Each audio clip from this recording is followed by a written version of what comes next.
अस्सलाम वालेकुम। पाकिस्तान का कौमी तराना किसने लिखा और इसे कैसे मुंतखब किया गया? हफीज जलंधरी कौन था और अल्लामा इकबाल के साथ इनका ताल्लुक कैसा था? हफीज जलंधरी के बारे में जानने से पहले हम सबसे पहले बात करते हैं कि पाकिस्तान का कौमी तराना कैसे मुंतखब किया गया। ये बात है 23 फरवरी 1949 को हुकूमत पाकिस्तान ने पाकिस्तान का कौमी तराना तैयार करने के लिए एक कमेटी को तश्कील दिया।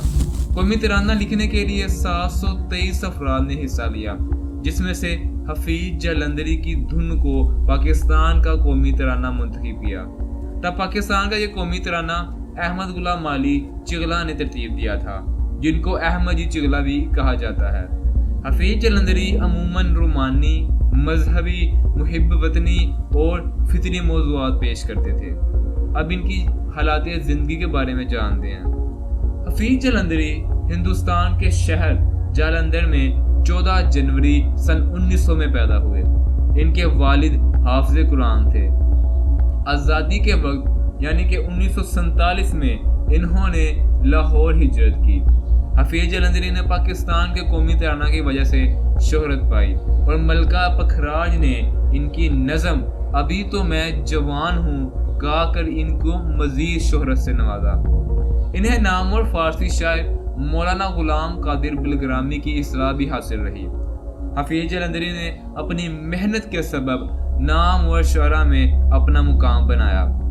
हफीज जलंधरी पाक फौज में डायरेक्टर जनरल मोराल, सदर पाकिस्तान के चीफ एडवाइज़र और राइटर्स गिल्ड के डायरेक्टर के मुनसब पर भी फायज रहे। इनकी अदबी खिदमत के बारे में जानते हैं।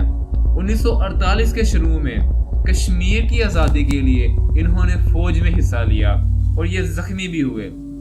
वतन हमारा आज़ाद कश्मीर, ये तराना भी इन्हीं का लिखा हुआ है। 1965 की पाक भारत जंग में इन्होंने बहुत से मुहिब वतन गीत भी लिखे। इनका सबसे बड़ा कारनामा शाहनामा इस्लाम है, जो कि 4 जिल्दों में शाया है।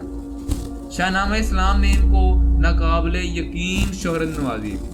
इसके ज़रिए इन्होंने इस्लामी रवायात का अहया किया। इस पर इनको फिरदौसी इस्लाम का खिताब भी दिया गया। और इनका दूसरा बड़ा कारनामा कौमी तराना है, जैसा कि मैं पहले बता चुका हूँ, जिसकी वजह से इनको हमेशा याद रखा जाएगा। ये खूबसूरत तराना अहमदी छागला की धुन पर बनाया गया था और हुकूमत पाकिस्तान ने इसे 4 अगस्त 1954 में पाकिस्तान के कौमी तराने के तौर पर मंजूर किया। अब बात करते हैं कि अल्लामा इकबाल और हफीज का ताल्लुक क्या था। हफीज जलंधरी अल्लामा इकबाल से बहुत मुतासिर थे। अक्सर अल्लामा इकबाल के पास हाजिर दिया करते थे। अल्लामा इकबाल ने जब 1926 में पंजाब लेजिस्लेटिव असम्बली के इंतखाबात में हिस्सा लिया तो आपकी इंतखाबी मुहिम में हफीज जलंधरी अक्सर आपके साथ रहते थे।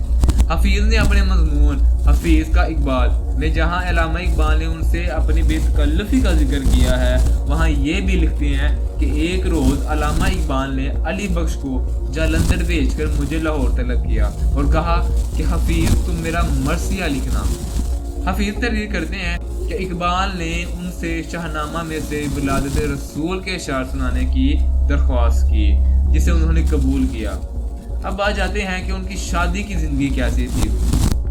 हफीज जलंधरी ने 17 साल की उम्र में सन 1917 में अपनी कज़न जीनत बेगम से निकाह किया। इससे उनकी 7 बेटियों ने जन्म दिया। 1939 को उन्होंने अंग्रेज़ी खातून अनीला के साथ अपना दूसरा निकाह किया और उनसे एक बेटी पैदा हुई और उनकी ये शादी तलाक पर ख़त्म हुई।